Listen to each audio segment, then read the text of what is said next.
Good morning. Good morning. It is 2:26 a.m. It is a wonderful Friday, and I am on my way to the gym. And I know it seems like I'm talking a little bit slow. I think I woke up with a lot on my mind, and that's not always a bad thing. The one thing that came to my mind just now was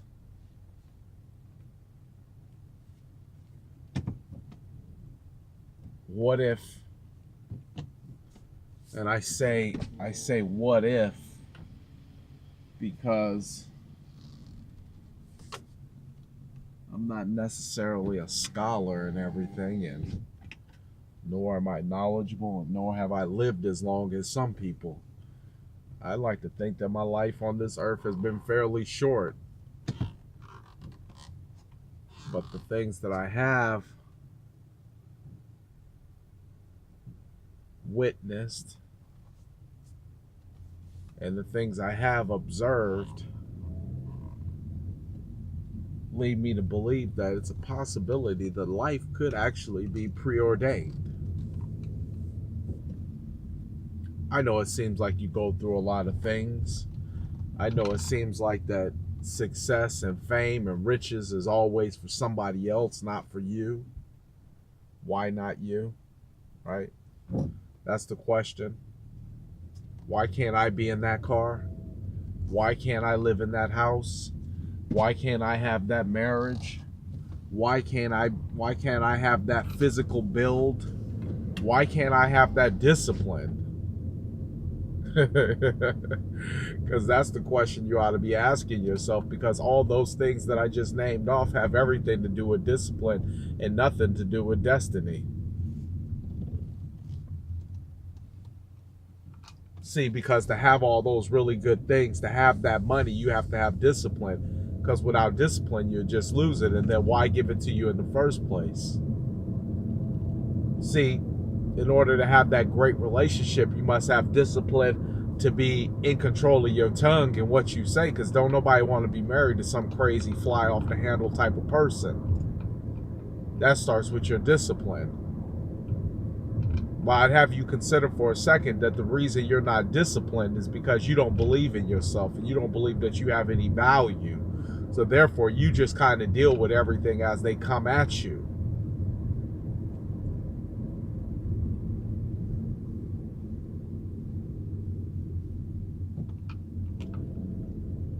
Because your faith in what is to be and not what is currently is weak.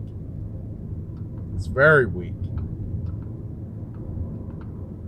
So you're constantly fighting every battle. Battles that have nothing to do with you. Battles that are not yours to be fought. So you're sitting there thinking, well, what do you mean, and how can you say that it's not a battle that is not meant for me to be fought? Because it's in front of me. I have to deal with it. Just because it's in front of you don't mean you have to deal with it. You can pray. You can stop. You can consider your options. You can put the problem in its proper perspective and therefore put it in its own place. But if I had to take a long guess, I would have to say that you deal with every single problem the exact same way. With anger, with muscle,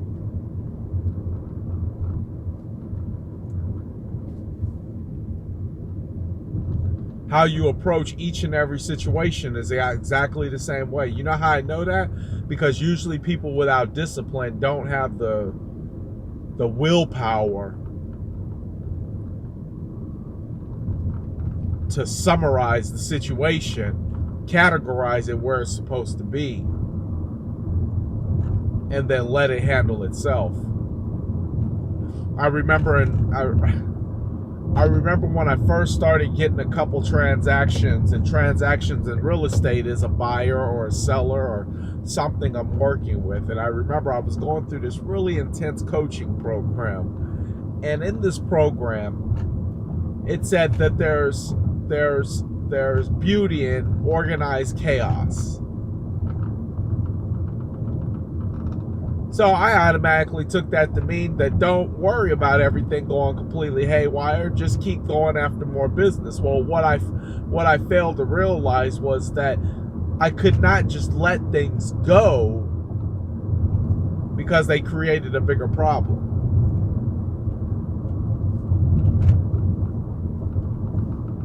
Instead,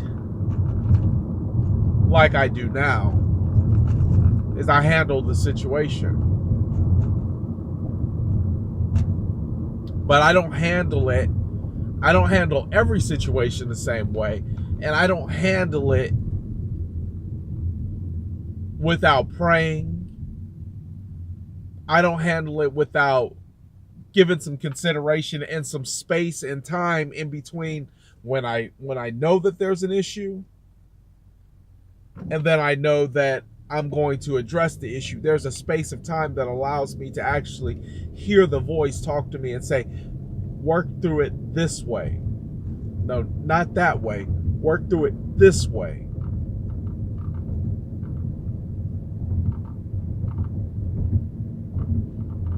Versus what the old me would have done.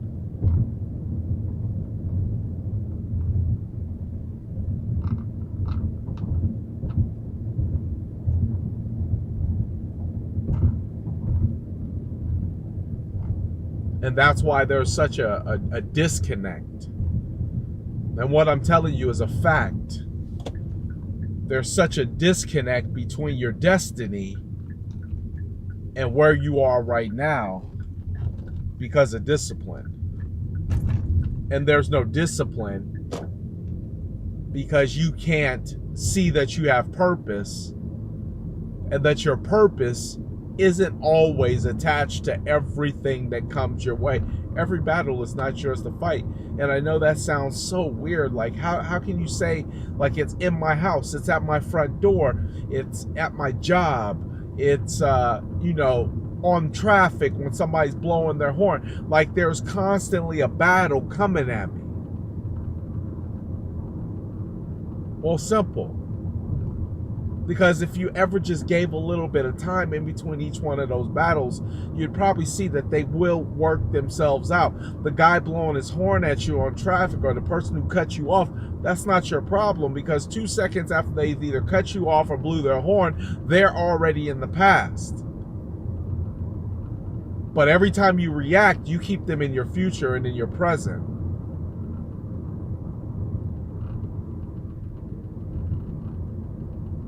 Or the child who's maybe out of line and causing chaos inside the house and there's issues. If you just reflect for a second, you were once that child causing those exact same issues. He ain't doing nothing new under the sun. Most kids are not.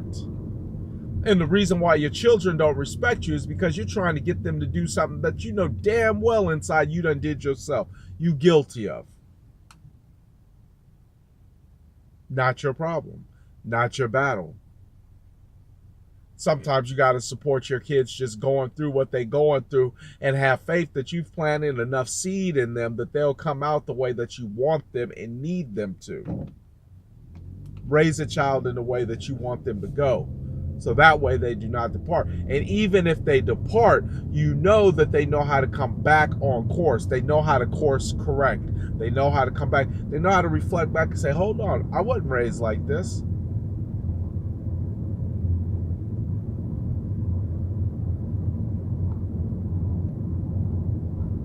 But just like a bank, you can't expect to take money out the ATM without making a deposit.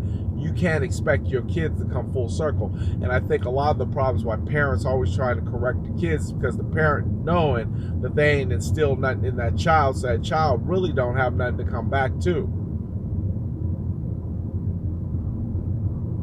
We got a 17-year-old. He about as quiet and withdrawn on his terms as a person can be, and you have to respect that, because he's at a point in his life where he's trying to discover who he is, what he's all about, what he stands for.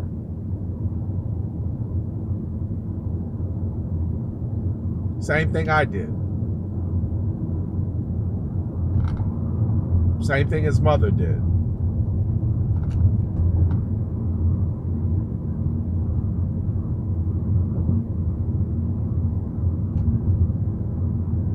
But you're struggling because everything that comes your way is a battle. And you're tired. It's hard to have faith when you're tired.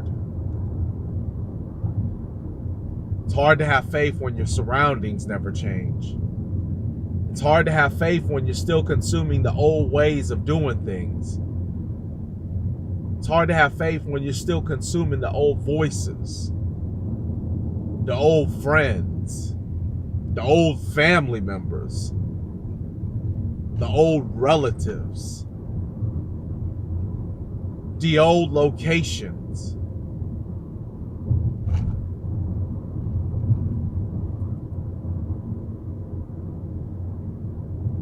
And in your heart, you know you're a good person. But the funny thing is that because you see the wicked making steps and strides bigger and further than you, that you see that as the way.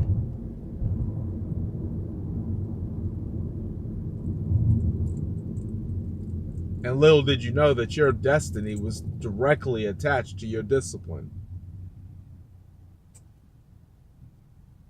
Your discipline was directly attached to your faith.